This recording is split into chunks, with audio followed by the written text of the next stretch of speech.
Hello everyone, yes this is Sovin sir. बहुत बहुत स्वागत है आपका इस बहुत ही खूबसूरत से लेक्चर में।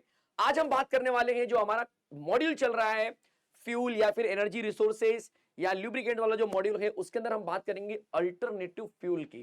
बट उससे पहले एक इंटरेस्टिंग टॉपिक हम कवर करेंगे। सबसे पहले कि यार हाइड्रोजन को अगर मैं कंसिडर करूं एज अ फ्यूल, तो जो हाइड्रोजन है उसको मैं कहां से एक्सट्रैक्ट कर सकता हूं, मतलब कहां से उसको मैं बना सकता हूं, कहां से लेकर आ सकता हूं, और हाइड्रोजन बाकी फ्यूल के कंपेयर में कितना इफेक्टिव है। आज हम इस लेक्चर में सबसे पहले ये जानने वाले हैं। तो चलिए शुरू करते हैं आज के इस बहुत प्यारे से कंसेप्ट को। अल्टरनेटिव फ्यूल के अंदर भी आज हम डिस्कस करेंगे पावर अल्कोहल हो गया, बायोडीजल हो गए, कुछ ऐसे चीजों के बारे में डिस्कस करेंगे जो कि आपको जानना बहुत ज्यादा जरूरी है। आप एज ए इंजीनियर आपको ये जानना बहुत ज्यादा जरूरी है कि यार आने वाले दिनों में मैं पेट्रोल के रिप्लेसमेंट में कौन सा केमिकल ले सकता हूं। आजकल अगर आप न्यूज देख रहे होंगे तो आपको पता चला होगा कि यार इथेनॉल जो है कि पेट्रोल साथ में 20% मिलाया जा रहा है। बट उसके एडवांटेज क्या है, डिसएडवांटेज क्या है, बहुत सारी चीजें जो है कि मार्केट में चल रही हैं। आज आप एज अ इंजीनियरिंग स्टूडेंट्स आप सीखेंगे कि यार एग्जैक्टली किस बात में कितनी सच्चाई है, क्योंकि आप उसको आप बोलते हैं ना कि एक नॉलेज के रूप में आप यहाँ पे देखने वाले हो। मजा आने वाला पूरा सेशन में। तो सबसे पहले हम बात करेंगे कि हाइड्रोजन को अगर मैं एज अ फ्यूल कंसिडर करना शुरू कर दूं, बेसिकली है भी, लेकिन ड्यू टू हजार्डस सब्सटेंस से थोड़ा सा मेंटेन करना मुश्किल होता है, रिस्क का फैक्टर थोड़ा ज़्यादा होता है, और साथ में बनाने का खर्चा भी थोड़ा सा ज़्यादा होता है। इसलिए बहुत हाई पैमाने पर, मतलब हाई स्केल पर इसको यूज़ नहीं कर पाते। बट अगर हम इसको हाई स्केल पर यूज़ करेंगे तो क्या ये बहुत ज़्यादा इफेक्टिव होने वाला है? तो आंसर है येस, बिकॉज ये बाकी लोगों के कंपेयर में बहुत ज़्यादा एनर्जी प्रोवाइड करता है, लगभग डबल एनर्जी आपको देगा ये। तो जितना पेट्रोल डीजल या जो नॉर्मल गैसेस होते हैं या जो नॉर्मल फ्यूल होता है वो नहीं देगा, उसके कंपेयर में हाइड्रोजन जो अकेला बच्चा वो डबल एनर्जी की जो है कि आपको सप्लाई देने वाला है। तो चलिए पहले हम बात करेंगे हाइड्रोजन एज अ फ्यूल। तो इंटरेस्टिंग टॉपिक होने वाला है। तो hydrogen gas as a future fuel बिल्कुल आने वाले दिनों में, बिकॉज इसकी जो जैसे मैंने बोला कि क्वालिटी है वो बहुत जबरदस्त है। इस जबरदस्त क्वालिटी की वजह से हाइड्रोजन को मैं एज अ फ्यूचर फ्यूल देख सकता हूं। तो hydrogen as a future fuel क्यों है? क्योंकि भाई सबसे इंपॉर्टेंट चीज जो बताई जा रही है कि it is one of the best secondary source of energy. One of the best secondary source of energy है सर। उसका रीजन क्योंकि इसको हम कैसे ऑप्टेन करेंगे? Splitting water molecule. इसमें मेथड है कि भाई आप पानी को क्या करेंगे, तोड़ दो, तब आपको क्या मिल जाएगा, आराम से आपको हाइड्रोजन मिल जाएगा। किस मेथड से तोड़ेंगे? तो न्यूक्लियर और सोलार मेथड से। कभी कभी होता है कि सर सोलार और न्यूक्लियर में इजी कौन सा है, या इफेक्टिव कौन सा है, या चीपर कौन सा है? तो न्यूक्लियर मेथड जो कि थोड़ा सा चीपर माना जाता है, आसानी से आप कर सकते हो। अब क्वेश्चन ये भी आ रहा है कि सर हाइड्रोजन को तोड़ने का क्या यही मेथड है, सिर्फ पानी लेना पड़ेगा? और पानी तो ऐसे प्रॉब्लम है पानी का, तो सर बहुत सारा प्रॉब्लम हो जाएगा। तो भाई इसके अलावा भी मेथड है जिसमें कि मीथेन को हम यूज कर सकते हैं। मीथेन सस्ता होता है और आसानी से मिल भी जाता है। आपको पता है मीथेन का फॉर्मेशन मार्शी लैंड पर होता है, मतलब कचरे जो होते हैं ना, बहुत सारा दलदली क्षेत्र जो होता है, उनके सड़ने से मीथेन गैस निकलती है। तो मीथेन जो है कि आसानी से अवेलेबल हो जाता है, और उसको हम जो है कि बच्चा डिकम्पोज करके आसानी से जो है कि हम मीथेन में से कार्बन को और हाइड्रोजन को अलग कर सकते हैं, जिसमें से हमको हाइड्रोजन आसानी से मिल सकता है। बट अगर मीथेन की कमी हो गई तो ये 101% है कि फिर हाइड्रोजन के अंदर भी क्या होगी बच्चा, प्रॉब्लम क्रिएट हो जाएगी, और जिसकी वजह से जो प्राइसेस रहेंगे हाइड्रोजन के वो बढ़ने लगेंगे। फिर आपको सेकंड पानी वाले मेथड पे आना पड़ेगा, जिसमें न्यूक्लियर मेथड यूज करके उसको सॉल्व करना पड़ेगा। ठीक है, चलिए यही देखते हैं। दूसरा है कि it can be also obtained by electrolysis method. तो इलेक्ट्रोलिसिस मेथड की मदद से भी कर सकते हैं। And hydrogen has to be produced usually by splitting water to get hydrogen, because it does not occur free nature in useful quantity। मतलब ये क्या बोल रहे हैं कि भाई पानी को तोड़कर ही हाइड्रोजन बनाना पड़ेगा, या किसी भी कंपाउंड को तोड़ के ही बनाना पड़ेगा, बिकॉज हाइड्रोजन फ्री फॉर्म में तो नहीं है कि भाई हवा में है चलो पकड़ लिया उसको कैप्चर करके यूज कर लिया, ऐसा तो नहीं अवेलेबल है। तो आपको कहीं ना कहीं समझना है कि because hydrogen does not occur free in nature in useful quantity, इसीलिए हमें हाइड्रोजन को तोड़ना पड़ेगा, पानी में से निकालना पड़ेगा। सर पानी में से अगर नहीं निकालेंगे, क्योंकि वो प्रोसेस थोड़ा सा लेंदी हो सकता है, खर्चीला हो सकता है, एक्सपेंसिव हो सकता है, तब हम क्या करेंगे, तब हम कुछ और मेथड यूज कर सकते हैं। तो कैरेक्टरिस्टिक क्या है पहले हाइड्रोजन वो समझ लेते हैं कि भाई हाइड्रोजन के पीछे हम क्यों पड़े हैं। What is the major characteristics of hydrogen? तो कुछ इंपॉर्टेंट चीज यहां पर देखने के लिए मिली कि हाइड्रोजन जो है अपने आप में लाइटेस्ट एलिमेंट के रूप में हम कंसीडर कर रहे हैं। इसका एटॉमिक वेट भी 1 होता है, आपको पता होगा। लिक्विड हाइड्रोजन जिसकी डेंसिटी भाई बहुत कम है, 0.07 ग्राम पर सीसी, जबकि जो नॉर्मल फ्यूल होते हैं जैसे कि डेंसिटी ऑफ वाटर की मैं बात करूं तो लगभग 1 ग्राम पर सेंटीमीटर क्यूब होता है। गैसोलाइन की अगर मैं बात करूं तो 0.75 ग्राम पर सेंटीमीटर क्यूब है। Gasoline is generally a mixture of natural gas and petrol, समझ लो। तो इनको मिला के कुछ एक नया फ्यूल बनाया गया है जो हम यूज करते हैं। तो गैसोलाइन की डेंसिटी भी लगभग 1 के आसपास है, जबकि हाइड्रोजन अकेला जो है 0.07, मतलब एग्जैक्टली 0.1 के आसपास भी नहीं है, काफी कम है, तो आप समझ सकते हो कि ये डेंसिटी के मामले में कितना कम है, लाइटर कितना है, मतलब आप इसको आसानी से एक तरह से बोल सकते हैं कि बहुत इजी ट्रांसपोर्ट कर सकते हैं। हाइड्रोजन स्टोर्स जो होता है बच्चा approximately 2.6 times energy per unit mass as a gasoline. आप सोचो गैसोलीन को अगर मैं जलाऊंगा या उसको अगर एनर्जी के रूप में कन्वर्ट करूंगा तो मुझे उसके कंपेयर में हाइड्रोजन 2.6 टाइम्स से ज्यादा अमाउंट ऑफ एनर्जी देगा।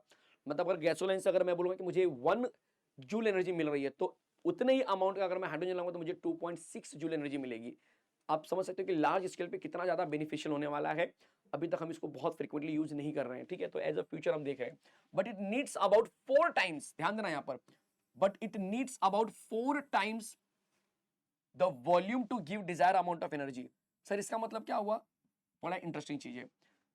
आपको पता है कि जिसकी डेंसिटी कम होती है उसकी वॉल्यूम ज्यादा होती है, बिकॉज हमने जो पढ़ा हुआ है हमारे फिजिक्स में बेसिक कंसेप्ट में कि density equal to mass upon volume, right. अब हम क्या बोल रहे हैं? हम बोल रहे हैं यूनिट मास। देखो यहाँ पे लिखा है पर यूनिट मास, तो अगर मैंने मास को कांस्टेंट ले लिया तो डेंसिटी और वॉल्यूम में क्या रिलेशन है? आप बोलेंगे sir inversely proportional.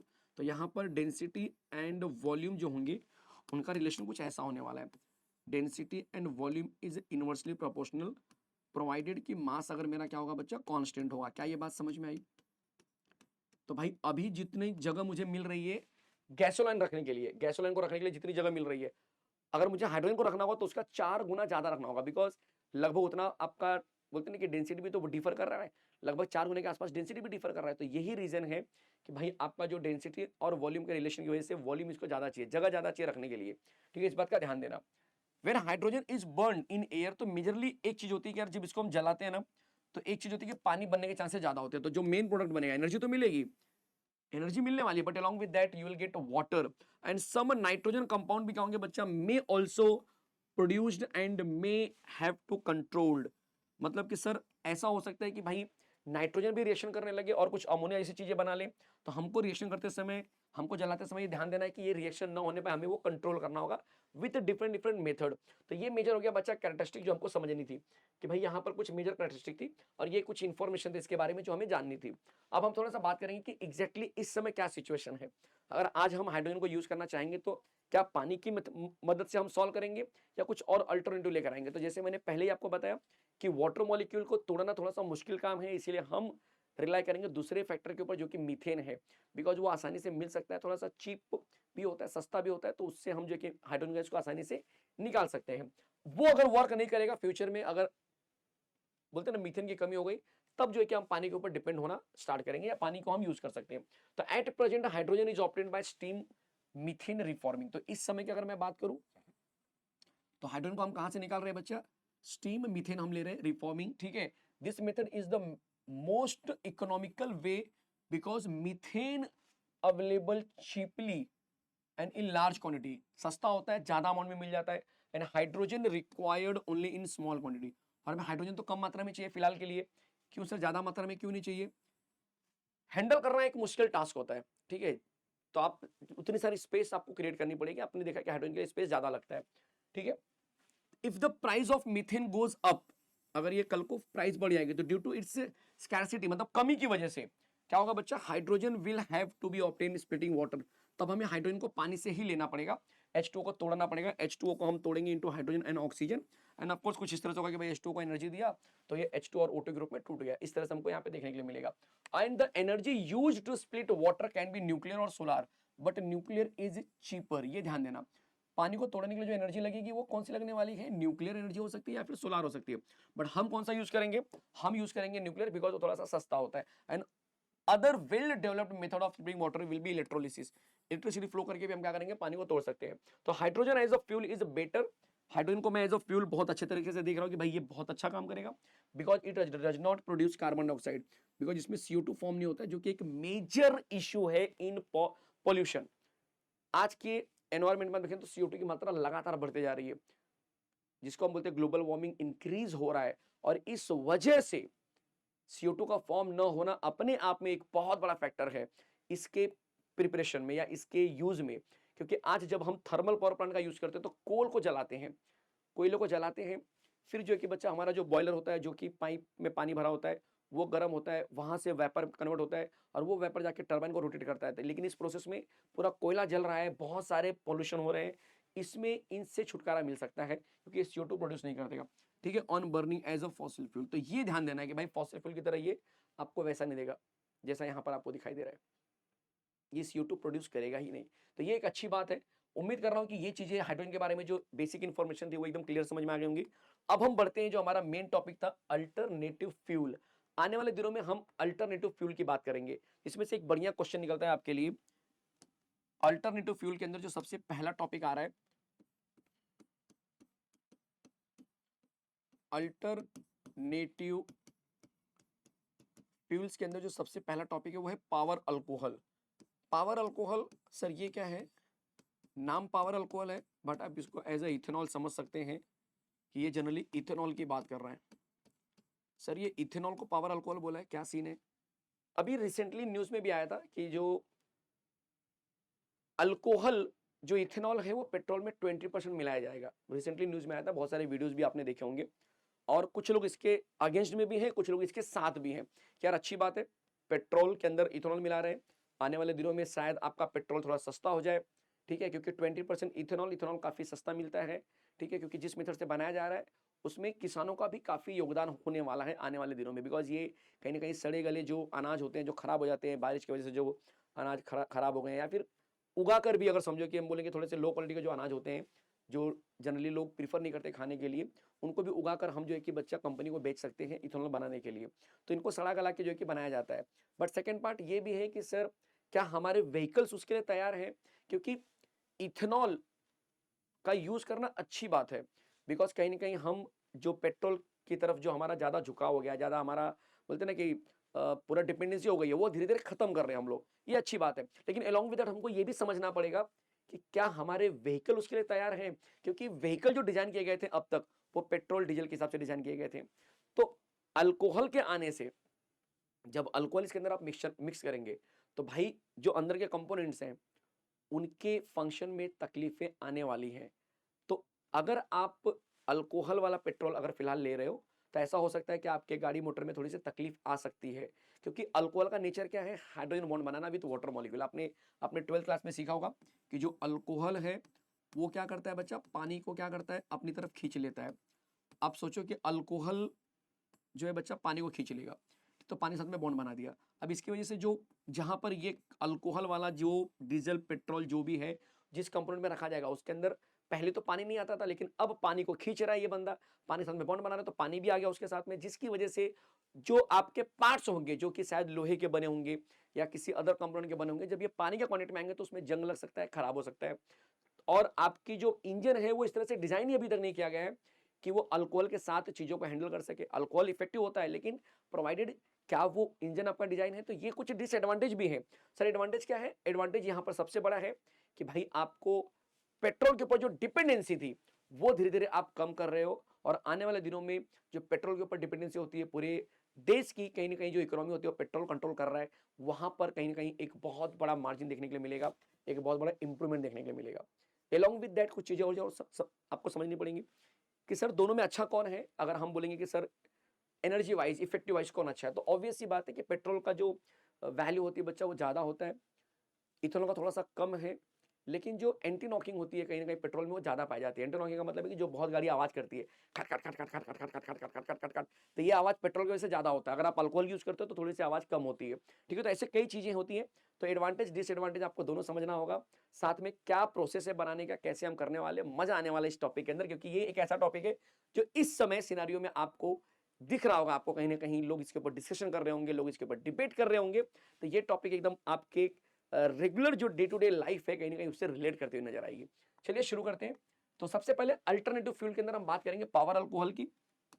Of course as a content में जाऊंगा तो मैं तो इसके हर एक पैटर्न को ऑब्जर्व करूंगा। मैं ऐसा नहीं कि सर आप वो डिबेट वाले कंसेप्ट पे जा रहे हो कि भाई इसकी तो बुराइयां ही करने वाले हो या इसकी तो अच्छाइयां ही करने वाले हो, हमें वो नहीं करना है। हमें यहाँ पर एज ए स्टूडेंट समझना है कि इसके दोनों फैक्टर समझने हैं कि भाई एडवांटेज क्या है, डिसएडवांटेज क्या है, और इसके ऊपर अगर सोच विचार करके आगे गाड़ियां बनती हैं तो काफी ज्यादा ये फायदेमंद हो सकता है, ठीक है, इस बात का ध्यान देना। चलिए, तो सबसे पहले पावर अल्कोहल की बात करेंगे तो यस ये बात हो रहा है इथाइल अल्कोहल की, जैसे मैंने बोला इथेनॉल की। When ethyl alcohol is used as a fuel in internal combustion, ठीक है, इंजन में, तो it is called as power alcohol, ठीक है। Generally ethyl alcohol used with 5 to 25 mixture with petrol. इस समय कितना यूज हो रहा है? इस समय 20% का टारगेट दिया गया था गवर्नमेंट की तरफ से, जो कि फुलफिल हुआ है, शायद से 20% यूज किया जा रहा है। पहले 5 था, फिर 15, 10 ऐसे बढ़ते बढ़ते इस समय 20% पे हम पहुंचे हैं, ठीक है। आने वाले दिनों में शायद 60-40 का भी प्लान बन रहा है, लेकिन उसके लिए गाड़ियों को मॉडिफाई करना पड़ेगा, ठीक है। India has started mixing 5% ethyl alcohol in petrol from year 2003, but countries like Brazil हो गया 25% इथाइल अल्कोहल यूज करता है पेट्रोल फ्रॉम 1917 से। तो भाई ये तो 25% यूज कर रहे हैं सर, इनकी गाड़ियों को कुछ नहीं हो रहा है क्या? तो एक छोटा सा इन्फॉर्मेशन समझ लो, जैसे मैंने बोला कि अगर आप थोड़ा सा प्री प्लान करेंगे, जैसे इंडिया ने 5% स्टार्ट किया है, अब 20% पे आ गए, तो अब शायद 20% को देखते हुए बहुत सारी जो फैक्ट्रीज होंगी, जो गाड़ियों की जो गाड़ियां जो बनाती हैं, जो व्हीकल्स बनाते हैं, उनको समझ में आ गया कि यार कहीं ना कहीं इंडिया में भी अब मार्केट ऐसा होने वाला है कि आने वाले दिनों में पेट्रोल साथ में इथेनॉल यूज किया ही जाएगा 101%। तो वो जो गाड़ियां बनाएंगे अब आने वाले दिनों में, तो वो अल्कोहल को ध्यान में रखकर बनाएंगे। तो अल्कोहल का यूज करना अच्छी बात है, सबसे बड़ी चीज जो मैं आपको समझा रहा हूं, क्योंकि इससे क्या होता है कि बच्चा, एक कंट्री की जो डिपेंडेंसी होती है पेट्रोल के ऊपर, वो धीरे धीरे खत्म हो जाती है। और बहुत सारा जो है कि रेवेन्यू जो कह सकते हैं आप, जो बाहर से खरीदते हैं डॉलर में या अदर अदर बोलते हैं ना कि अमाउंट में, करेंसी में, वो आपका बच जाता है, ठीक है। तो इस चीज को ध्यान में रखते हुए अल्कोहल की जो बोलते हैं कि जो अमाउंट है उसकी मात्रा जो है कि 20 से भी ज्यादा आने वाले दिनों में हो सकती है। बट इसका एक ही डिसएडवांटेज है कि इसके लिए आपकी गाड़ियां तैयार होनी चाहिए। तो ये इन्फॉर्मेशन समझ में आ गया कि भाई इंडिया में 5% से स्टार्ट हुआ है 2003 में, अभी हम कहां तक पहुंचे? अभी हम 2003 तक पहुंचे, 2020% तक पहुंचे 2025 के अंदर। आने वाले दिनों में ऑफकोर्स आगे धीरे धीरे और बढ़ेगा ये। ब्राजील में 25% स्टार्ट हुआ था, पेट्रोल फ्रॉम 1917 से ही स्टार्ट हुआ था। Use of ethyl alcohol in petrol reduce our dependence for petrol on foreign country, and even 5% of ethyl alcohol blending in petrol saves our foreign reserve about rupees 5,000 crore per annum. भाई एक साल में 5,000 करोड़ रुपए हम सिर्फ 5% alcohol, ethyl alcohol use करने से हम देश का 5,000 करोड़ रुपए बचा सकते हैं, ठीक है। तो ये एक मेजर फैक्टर है। आप बोलेंगे सर ये इंजीनियरिंग पढ़ रहे हैं हम लोग कि इकोनॉमिक्स पढ़ रहे हैं? ऑफ कोर्स आप इंजीनियरिंग ही पढ़ रहे हो, लेकिन ये चीजें जानना भी जरूरी है, बिकॉज आपको मैंने बोला ना कि दोनों चीज पता होनी चाहिए। along with that further it gives boost to the indigenous manufacturers of ethyl alcohol, मतलब जो लोग मैन्युफैक्चर कर रहे हैं इथाइल अल्कोहल, उनको भी एक क्या होगा बच्चा, बूस्टअप मिलेगा कि हाँ यार इथाइल अल्कोहल इंडस्ट्री में भी कहीं ना कहीं क्या है बच्चा, काम है। और जो फार्मर होते हैं उनको एक अच्छी प्राइस मिलने लगेगी आने वाले दिनों में, जो उनके खाने पीने के जो सामान जो वो उगाते हैं उसके ऊपर क्या होगा बच्चा, अच्छा खासा प्राइस मिलने के चांसेस बढ़ जाएंगे, क्योंकि उनको कंपल्सरी हो जाएगा कि भाई आपको इथेनॉल पेट्रोल में डालना ही है, कंपनी इथेनॉल बनाएंगी बाय डिफॉल्ट, ठीक है। तो ये चीजें देखने के लिए मिलेंगी। साथ में ethyl alcohol is mainly manufactured by fermentation of molasses, starch, carbohydrates on a large scales and cheaply. तो फर्मेंटेशन करते हैं, सड़ा देते हैं इसको, एकदम पानी में डाल के एकदम सड़ा देंगे, एकदम बदबू आने लगेगी, ये समझो आप, ठीक है। अलग अलग केमिकल्स भी डालते होंगे, बट अलॉन्ग विद दैट सबसे इंपॉर्टेंट कि ज्वार, मक्का, ये सब चीजें हम ज्यादा यूज करते हैं, ठीक है। प्रोसेस क्या होता है कि स्टार्च है, पानी मिला है, ठीक है, डैश स्टेज के अंदर, तो आपको यहाँ पर मेल्टोज मिलेगा, फिर मेल्टेज की मदद से ग्लूकोज बन जाएगा। फिर उसके बाद जो आपका सुक्रोज होता है मोलेसेस के अंदर, उसको हम बच्चा इन्वर्टेज के यूज करेंगे, ग्लूकोज और फ्रुक्टोज बन जाएगा जो हम जानते हैं। फिर यहाँ पर ग्लूकोज जो है उसको जाइमेज यूज करेंगे और हमको इथाइल अल्कोहल बन जाएगा। तो ये होल प्रोसेस है जो आपको यहाँ पर रफली समझ के लेना है कि भाई क्या हो रहा है इसके अंदर, ठीक है। अलग अलग मेथड में अलग अलग समझना है। तो यहाँ पर प्रोसेस में क्या बताने की कोशिश कर रहे हैं, स्टार्च से आपने मेल्टोज बना, उससे आपने ग्लूकोज बना दिया। फिर ये बोल रहा है कि सेकंड केस में कि जो आपका सुक्रोज है उससे भी आपने ग्लूकोज बना दिया, लेकिन एट द एंड ग्लूकोज से आप क्या बना रहे हो, इथेनॉल बना रहे हो। ये हमारे लिए इंपॉर्टेंट है। तो ग्लूकोज बनाने के दो मेथड है, अब ग्लूकोज से आप इथेनॉल, ग्लूकोज और किसी मेथड से भी बना सकते हो, लेकिन एट द एंड ग्लूकोज में जाइमेज यूज करके आप इथेनॉल बना सकते हो। तो इथेनॉल बनेगा, ये होल प्रोसेस है जो कि फर्मेंटेशन मेथड इसको हम बोलते हैं। फिर उसके बाद द स्टार्च और सुक्रोज इन मोलेसेस, जो पीछे लिखा हुआ उसी को उससे क्या क्या बच्चा एक्सप्लेन किया है, कुछ एक्स्ट्रा बहुत ज्यादा नहीं है। द स्टार्च और sucrose in molasses is converted into ethyl alcohol, दिखाई दे रहा है, by fermentation as in the above reaction. Easy है मेरे ख्याल से, yes. And the ethyl alcohol obtained, जो इथाइल अल्कोहल हम यहाँ पर ऑब्टेन कर रहे हैं, ठीक है, बोलो कितना होगा बच्चा, 95.5% अल्कोहल होता है, एंड 4 to 5% जनरली, या 4.5% के आसपास इसके अंदर पानी पाया जाएगा। This 4 to 5% water from ethyl alcohol is separated इधर by use of suitable dehydrating agent, या फिर आप क्या कर सकते हैं बच्चा, डिस्टिलिंग कर सकते हैं it along with the with benzene. तो ये चीजें होती हैं कि आप बेंजीन के साथ में इसको क्या करेंगे, अलग कर सकते हैं, या फिर डिहाइड्रेटिंग एजेंट का यूज करके पानी बाहर निकालो ताकि आपको प्योर इथाइल अल्कोहल जो कि बचा रहे। तो ये भी ऑप्शन आपके पास अवेलेबल होता है, क्योंकि पानी के साथ तो हम नहीं इसको यूज करेंगे, पानी के साथ यूज करेंगे तो प्रॉब्लम हो जाएगी। जैसे कि पानी ऑलरेडी बहुत सारी चीजों को क्या करेगा बच्चा, प्रॉब्लम क्रिएट करेगा इंजन के अंदर जाके। तो हम ट्राई करेंगे पानी पहले से बाहर निकले, बट फिर भी बारिश के टाइम अगर पानी अंदर जाता है तो वो बॉन्ड बना लेगा, जिसको हम बोलते हैं हाइड्रोजन बॉन्डिंग। ये एक डिसएडवांटेज है जो आगे हम थोड़ा डिस्कस कर सकते हैं। ठीक है, तो यहां तक समझ में आ गया, यहां तक पावर अल्कोहल क्या है वो समझ में आ गया अच्छे से, क्या चीजें होती हैं। मैं उम्मीद कर रहा हूं कि चीजें एकदम क्लियर हैं। अब थोड़ी सी बात कर लेंगे कि पावर अल्कोहल जो होता है बच्चा, जिसको हम बोलते हैं इथेनॉल, उसके एडवांटेज क्या है जनरली। तो एक बड़ा एडवांटेज जो देखने के लिए मिलता है, ethyl alcohol having good anti knocking property and it's octane number is 90। Sir एक नंबर होता है, ऑक्टेन नंबर मतलब एक नंबर होता है हर एक फ्यूल का, कि ये कितना आवाज करेगा, उसके हिसाब से एक नंबर दिया जाता है। कम नंबर ज्यादा नंबर यहाँ पर देखने के लिए मिलेगा।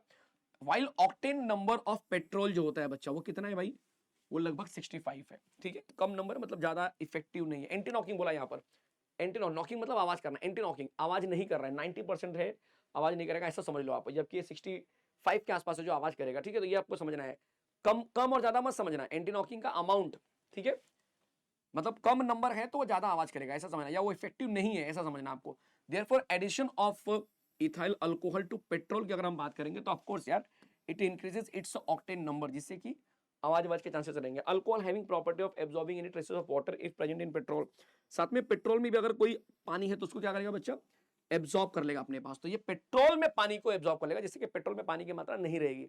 अब ये तो एडवांटेज के रूप में हम देख रहे हैं, बट डिसएडवांटेज में भी आपको कहीं ना कहीं पता चले यार एब्जॉर्ब कर ले तो प्रॉब्लम भी हो जाएगी, बाहर के पानी को हमने खींचना शुरू कर दिया है कि नहीं। साथ में इफ स्पेशली डिजाइन इंजन अगर इसके पास मिल जाए, यहां पर देखो एक लाइन लिखा हुआ है स्पेशली डिजाइंड इंजन, बट अब यही चीज यहां पर आके अटक जाती है।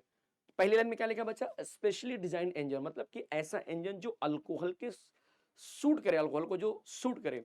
अगर ऐसा इंजन है तब तो कोई दिक्कत ही नहीं है, तब तो भाई अल्कोहल के साथ पेट्रोल बेस्ट कॉम्बिनेशन, आगे बढ़ो आप, कोई दिक्कत नहीं। ब्राजील 1970 से यूज कर रहा है, बट हम अगर डायरेक्ट यूज करेंगे तो यहां पर एक इशू क्रिएट होने वाला है, और वो है माइलेज के इशू, वो है इंजन के खराब होने के इशू। उसमें जो गाड़ियां होती हैं उसको बार बार सर्विसिंग में डालनी पड़ेगी। तो कहीं ना कहीं जो एक कॉमन मैन है जो बाइक या कार लेकर चल रहा है अगर इन केस, तो उसके लिए तकलीफें बढ़ने वाली हैं।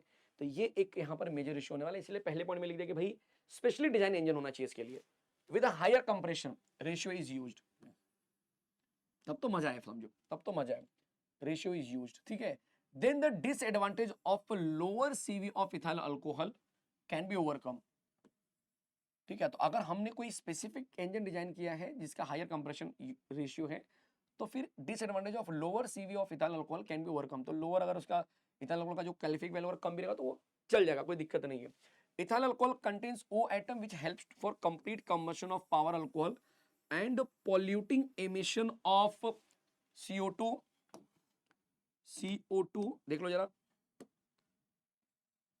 CO2 कॉमा लगा दो यहाँ पे, CO2 hydrocarbon and particularly are reduced, pollutes are reduced, particulates are reduced.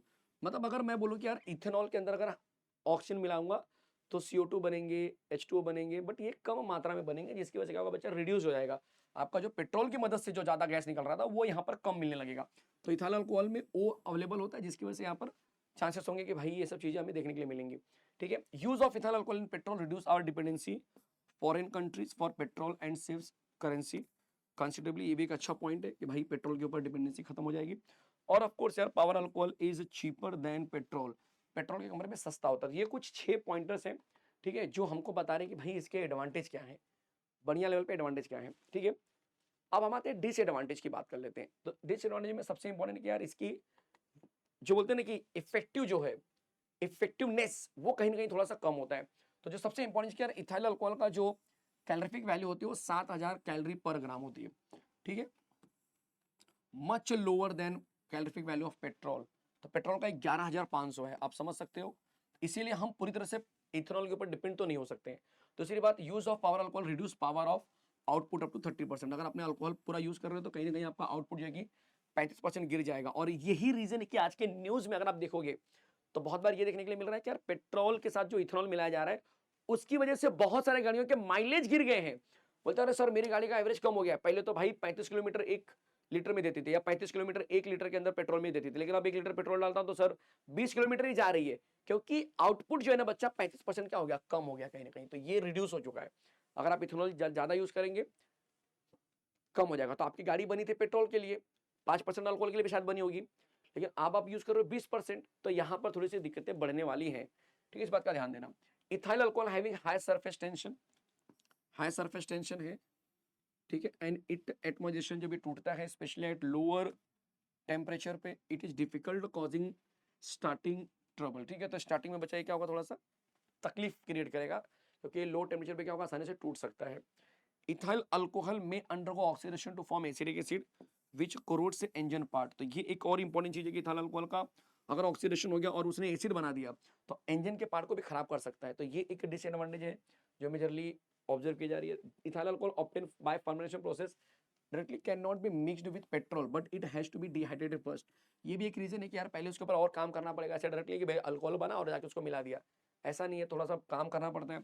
Ethyl alcohol contain O atom and the amount of air required for complete combustion of power alcohol is lesser. Therefore, जो carburettor needs to be adjusted और modified, इसीलिए बच्चा हमको थोड़ा सा set करना पड़ता है जो सिस्टम है। तो यहाँ पर एक बेसिक आपको क्या दिया है, डिसएडवांटेज दिया हुआ है। और इस तरह से जो पावर अल्कोहल था, या जो बोल सकते हो कि इथेनॉल या इथाइल अल्कोहल जो हमारा एज अ अल्टरनेटिव फ्यूल है, वो यहाँ पे खत्म हो रहा है। मजेदार चीज थी, उम्मीद कर रहा हूँ कि यहाँ तक कोई दिक्कत नहीं आएगी आपको। अब आते हैं एक और अल्टरनेटिव फ्यूल की तरफ बढ़ते हैं जो हम पढ़ने वाले हैं, जिसका नाम है बायोडीजल। जी बिल्कुल सही सुन रहे हो। बायोडीजल क्या है सर, नाम से पता चल रहा है बायोडीजल, कहीं ना कहीं सर ये भी ऑयल से या एनिमल के प्लांट और एनिमल्स का जो ऑयल होता है, फैट होता है, उसकी मदद से बनाया जा रहा है। तो बड़ा इंटरेस्टिंग चीज है।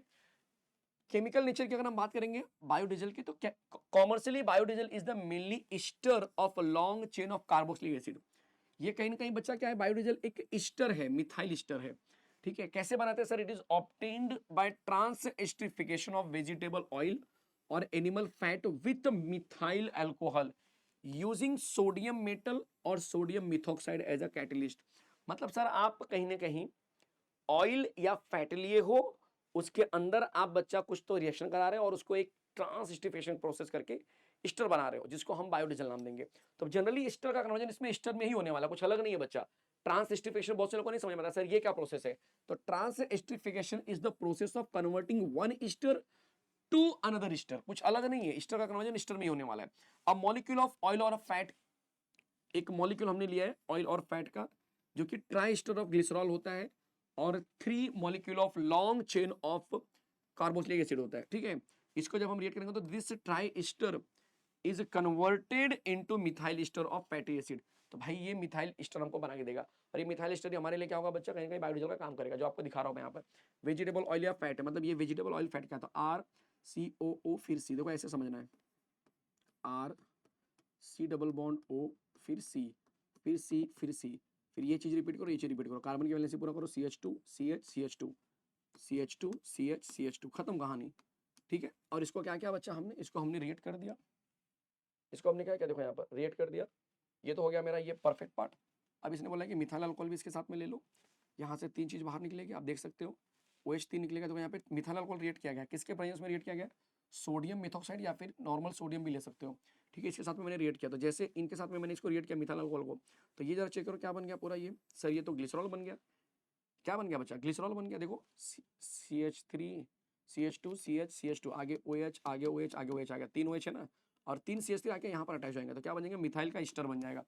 बोलो ये बात समझ में आई। इसको ना ऐसे समझो आप, बहुत से लोग गड़बड़ कर देंगे, इसको आप एज अ प्लस समझो, ये इसके अंदर प्लस किया जा रहा है। बोलो समझ में आया, इसके अंदर इस चीज को मिलाया जा रहा है, ऐसे समझो आप, और इसको मिलाया जा रहा है इसके प्रेजेंस में, तब ये चीज बनी है। अब क्लियर हो चुका है, यस, नहीं तो कभी कभी बुक में देख के टेंशन में आ जाएंगे। ये हो गया मेरा मिथाइल का ईस्टर, जिसको हम बायोडीजल नाम देते हैं। क्लियर है, चलिए इसके बारे में थोड़ा सा हम जरा आगे पढ़ लेते हैं, समझ लेते हैं क्या है। During the chemical conversion of vegetable oil to biodiesel, जब हम इसको कन्वर्ट करते हैं, केमिकल कन्वर्जन करते हैं, जब हम कोई वेजिटेबल ऑयल लेते हैं और उसको हम बायोडीजल में कन्वर्ट करते हैं बच्चा, to get water soluble glycerol and small amount of sodium soap. जबकि सोडियम सोप कौन सा है सर, तो जनरली अगर आप देखेंगे, अगर मैं इसके अंदर सोचो कि मेरे पास ये सोडियम मिथॉक्साइड लिया गया है, ठीक है, तो अगर मैं ये चीज को ऑब्जर्व करूं अच्छे से, तो ऐसा हो सकता है कि यार जो ये जो ग्लिसरॉल है उसका कन्वर्जन मैं आगे सोडियम के अंदर कर सकता हूँ, या इसके अंदर भी कर सकता हूँ, कि भाई ये इस तरह से भी हो सकता है, CH3 C double bond ONA, इस तरह से। तो ये भी क्या बना देगा बच्चा, सोप बना सकता है अगर हमने क्या किया बच्चा, सोडियम को यूज किया तो। सोडियम को यूज करने के ऊपर है कि आप कैसे यूज कर रहे हो। तो यहाँ पर यही बोल रहे हैं कि भाई during the chemical conversion of vegetable oil to biodiesel we get water soluble glycerol and small amount of sodium soap. तो बेसिकली ग्लिसरॉल तो मिलता ही है, लेकिन सोडियम सोप भी हम क्या कर सकते हैं बच्चा, बना सकते हैं। तो मतलब ये बोल रहा है कि इसका ये तो बनेगा ही बनेगा, लेकिन इसका कन्वर्जन इसके साथ रिएक्ट करके सोप बना देगा। आप समझ रहे हो क्या बोल रहा हूं मैं, ये कैटलिस्ट के साथ में रिएक्शन करके ये सोप भी बना सकता है। आया समझ में, तो अपने दिमाग में सेट करके चलना चीजों को। Next, the water soluble part can be easily separated from biodiesel. Water वाला जो पार्ट है बच्चा, उसको हम आसानी से क्या करेंगे, सेपरेट कर सकते हैं बायोडीजल में से, ठीक है, bye washing the mixture with water. पानी के साथ में हम क्या करेंगे बच्चा, उसको मिक्स करेंगे, जिसकी वजह से हमारा वाटर सॉल्युबल जो पार्ट होगा उसको हम निकाल लेंगे। And alkaline sodium methoxide catalyst जो होगा उसका सपोनिफाइज होगा बच्चा with small amount of oil to give soap. तो जैसे मैंने पहले बोला था कि जो अल्कलाइन सोडियम होगा बच्चा, मिथॉक्साइड वाला पार्ट, उसको हम एज अ कैटलिस्ट देख रहे हैं, बट उसको हम रिएक्ट कराएंगे, जिसकी वजह से सपोनिफिकेशन प्रोसेस फॉलो होगा और स्मॉल अमाउंट ऑफ क्या होगा बच्चा, ऑयल का कन्वर्जन सोप में होकर आपका बाहर चला जाएगा। मतलब ये इसकी बात कर रहा है कि ये जो बना हुआ है इसको मैं मिथॉक्साइड रिएक्ट कराऊंगा, जिसकी वजह से इसका कन्वर्जन सोप में हो जाएगा। तो ये बेसिक आइडिया आपको यहाँ पर दिया जा रहा है, ठीक है। नेक्स्ट हम बढ़ते हैं, देखो कंपाउंड्स प्रेजेंट है बायोडीजल। बायोडीजल में कौन कौन से कंपाउंड्स प्रेजेंट होते हैं, तो जो हम आर लिखते हैं, तो आर का मतलब ये नहीं कि सिर्फ छोटा सा आर होगा, आर का मतलब कुछ बड़े बड़े आर होंगे। जैसे ये वाला आर देख लो, 14 एक 15 कार्बन का आर, ये 16 एक 17 कार्बन का आर। ये देख सकते हैं डबल बॉन्ड वाला पार्ट है, जहां पर 2 CH2 7 बार है, तो 7 8 9, फिर 9 और 10 10 7 17। तो बड़े बड़े जो है ना आर, और अनसैचुरेटेड आर भी यहाँ पर अवेलेबल है। आप समझ पा रहे हो मैं क्या बोल रहा हूँ, मतलब ये वाला पार्ट हमारा फिक्स रहेगा, आप ऐसे समझो। और इसके आगे R1 है, तो ये R1 क्या हो सकता है, R1 ये सारी चीजें हो सकती है, ये जो दिख रहा है ना C के बाद वो चीजें हो सकती हैं। क्लियर है, तो मैं यहाँ पे लिख देता हूँ आपके लिए कि ये निकला कहाँ से है। तो of course CH3 C double bond O, फिर O, फिर ये R होगा, और ये जो R दिख रहा है आपको इस समय, ये R की जगह पे ये सारी चीजें आपको दिखाई देंगी जो मैं इस समय अंडरलाइन कर रहा हूँ। ये सारे अल्काइल आप जो कि ले सकते हैं, अनसैचुरेटेड भी लिया गया है यहाँ पर, देख सकते हो यहाँ तक पूरा है, ठीक है। इसके अलावा ये भी देख लो इस तरह से। तो इनका नाम आप याद करके रखिए कि भाई क्या है। मिथाइल तो सब में आएगा, पेलिमिटेट हो गया, स्ट्रेट हो गया, ऑलरेट हो गया, लियोलिनेट हो गया, ठीक है, लियोलेट हो गया। तो ये आपको बायोडीजल के अंदर प्रेजेंट होते हुए दिखाई देंगे, ऐसे कंपाउंड मिलेंगे। Method steps to obtain biodiesel green fuel. Green fuel मतलब अगेन ये पॉल्यूशन बिल्कुल नहीं करेगा, ठीक है, तो ये एक अच्छी बात है। इसमें बिल्कुल भी आपने देखा नहीं कहीं पे भी CO2 बन रहा है, कहीं पर भी हार्मफुल गैसेस बन रहे हैं, कहीं पर SO2 निकल रहा है, ऐसा कुछ नहीं है। तो कहीं ना कहीं इसको हम बोल सकते हैं कि यार ये ग्रीन फ्यूल है, मतलब ये एनवायरनमेंट के लिए बहुत अच्छा फ्यूल अगर हम इसको यूज करते हैं। तो थोड़ा सा इसके बारे में हम जरा जान लेते हैं कैसे निकालेंगे। तो फिल्टर द चीप और a waste vegetable oil fat, थोड़ा सा जो खराब हो गया है, यूज नहीं करने वाले ऐसे ऑयल को, फैट को आप फिल्टर कर लो and heat it at 110 with stirring to remove any water from it. थोड़ा सा उसको गर्म करो ताकि पानी बाहर चला जाए उड़ के। Prepare sodium methoxide from sodium metal and methanol, जो हम बचपन से जानते हैं, हमारे 12th कंसेप्ट में सीखा हुआ है कि methanol plus sodium will give methoxide, ठीक है, जहां पर हाइड्रोजन बाहर निकल जाता है। और उसको हम क्या करेंगे बच्चा, मिक्स करेंगे about 2% weight to the vegetable oil. तो 2% वेजिटेबल ऑयल के अंदर बच्चा हम क्या करेंगे, या फैट के अंदर हम इसको ऐड कर देंगे। Add methanol about 20% of volume to the mixture, methanol भी मैं ऐड कर दूंगा, ठीक है, मिक्सचर के अंदर। Heat the mixture with string with 30 minute, उसको हीट करते रहो, और बाद में cool and mix sufficient water still well and glycerol and soap dissolve in water phase. तो ग्लिसरॉल और जो सोप है डिजोल्व होंगे, पानी के साथ में बाहर निकल जाएंगे, और जो आपका बायोडीजल रहेगा बच्चा वो बचा हुआ रहेगा। तो separate the water in soluble phase, that is biodiesel. जो पानी के अंदर डिजोल्व नहीं हो रहा उसको बाहर निकालो, वो बायोडीजल रहेगा, एंड फ्रॉम वाटर फेज से आप बाहर निकाल लो। एंड एड एंटीऑक्सीडेंट, जैसे कि उसका ऑक्सीडेशन ना हो, to avoid become gummy due to oxidation और पॉलीमरेशन। तो थोड़ा सा वो ऐसा चिपचिपा नहीं होना चाहिए, उसके लिए हमने क्या किया बच्चा, एंटीऑक्सीडेंट ऐड कर दिया है। BHA BHT ऐसे कई एंटीऑक्सीडेंट होते हैं मार्केट में, जिसको हम एज एंटीऑक्सीडेंट यूज कर सकते हैं। तो ये बेसिक आइडिया मिल चुका है। अब हम थोड़ा सा बात करेंगे एडवांटेज क्या है बायोडीजल का। जैसे कि आपने बोला कि सर ये ग्रीन फ्यूल है, तो एक ये भी एडवांटेज है कि diesel can be used as a good fuel for diesel engine, ठीक है। तो बायोडीजल को हम जो कि डीजल की जगह पे यूज कर सकते हैं, और इथेनॉल अल्कोहल को या इथाइल अल्कोहल को, इथेनॉल को या इथाइल अल्कोहल को हम एज अ पेट्रोल की जगह पे या पेट्रोल के साथ यूज कर सकते हैं। वैसे यहाँ पर ये डीजल का सब्स्टिट्यूट मान सकते हैं। Generally it is used as a 20% mixture with diesel. तो इस समय 20% कहीं ना कहीं यहाँ पर स्पेसिफाई किया हुआ है। बायोडीजल की बात करेंगे तो थोड़ा सा और एडवांटेज क्या हो सकता है, तो यहाँ पर मेजर एडवांटेज क्या है, तो बायोडीजल इज चीपर होता है, it has high octane number 46 to 54 and high calorific value होती है अबाउट 40 किलोग्राम किलो जूल पर ग्राम, जो कि अच्छा खासा है। अगर आपको याद होगा तो इथेनॉल का लगभग 7,500 ही था सिर्फ जूल, जबकि ये बोल रहा है 40 के जूल है, मतलब 40,000 है, जो कि पेट्रोल से भी ज्यादा है, इस बात का ध्यान देना। एंड इट इज री जनरेटिव एंड एनवायरमेंट फ्रेंडली है, सबसे important, does not give any output, specially CO2 type के कोई मिक्स गैसेस नहीं बनेंगे। सर्टेन एक्सटेंट ऑफ ल्यूब्रिसिटी, इसके अंदर चिपचिपापन भी होता है। It use provides good market to vegetable oil and reduce our dependency on diesel for foreign country for saving currency. Of course it is a clean to use biodiesel engine, तो ये biodiesel को हम biodiesel engine के लिए use कर सकते हैं और ये कोई दिक्कत नहीं है इसके अंदर, ठीक है। तो यहाँ पर एक मेजर इंफॉर्मेशन हमें देखने के लिए मिला है। मैं उम्मीद कर रहा हूँ कि इस लेक्चर के थ्रू जो थ्योरेटिकल कंसेप्ट हैं इस चैप्टर के या इस यूनिट इस मॉड्यूल के, वो खत्म हो चुके हैं। एक लेक्चर और लूंगा जिसके अंदर हम बात करेंगे न्यूमेरिकल्स की, और ये चैप्टर ये मॉड्यूल हमारा ऑफिशियली खत्म हो जाएगा, ठीक है। उम्मीद कर रहा हूँ कि आप मेरे साथ में इस चैप्टर को बहुत ही बढ़िया तरीके से सीखे होंगे, बहुत ही सिस्टमेटिक तरीके से सीखे होंगे, ठीक है। अभी से कमेंट करना शुरू कर दीजिए अगला चैप्टर कौन सा होना चाहिए, क्योंकि दिमाग में तो 2-3 चैप्टर चल रहे हैं, बट कौन सा लेना है वो आपके कमेंट के ऊपर डिपेंड करेगा। तो आने वाले 2 वीडियो में जरूर कमेंट कीजिए कि कौन सा चैप्टर अगला होना चाहिए, कौन सा मॉड्यूल अगला होना चाहिए, जिससे कि मैं उस मॉड्यूल के ऊपर लेक्चर लेना स्टार्ट करूँ, ठीक है। यूनिट टेस्ट आने वाली है, सेमेस्टर भी आएंगे आपके, फर्स्ट टर्म जो एग्जाम होती है, इन सारे एग्जाम का इंपॉर्टेंस बहुत ज़्यादा होता है। ऐसा नहीं कि सिर्फ आप लास्ट ईयर में परफॉर्म करेंगे और इन सब एग्जाम में अच्छे नहीं करेंगे, आपको हर एग्जाम में अच्छा करना होगा, क्योंकि सब का सब जो कि बच्चा एग्रीगेट आपको लास्ट के CGPA में यूज होता है। तो इसी के साथ ये जो सेशन है उसको मैं एंड कर रहा हूँ, और उम्मीद कर रहा हूँ कि आपको पूरे सेशन में मजा आया होगा, कुछ नई चीज जानने के लिए, सीखने के लिए मिला होगा आपको। मिलते हैं अगले सेशन में, तब तक के लिए जय हिंद, जय हिंद, जय महाराष्ट्र। अगर आप चैनल पे बिल्कुल नए हो तो चैनल को बच्चा सब्सक्राइब कर लीजिए, अपने दोस्तों मित्रों यारों में शेयर कीजिए, अपने कॉलेज के ग्रुप में बताइए कि भाई इंजीनियरिंग के लिए एकमात्र यूट्यूब चैनल जहां पर बहुत ही डेडिकेटेड तरीके से हर एक कंसेप्ट डिटेल में कराई जा रही है, और जिसका नाम है दिनेश सर इंजीनियरिंग। तो मिलते हैं चैनल के ऊपर नेक्स्ट लेक्चर के साथ में, तब तक के लिए जय महाराष्ट्र।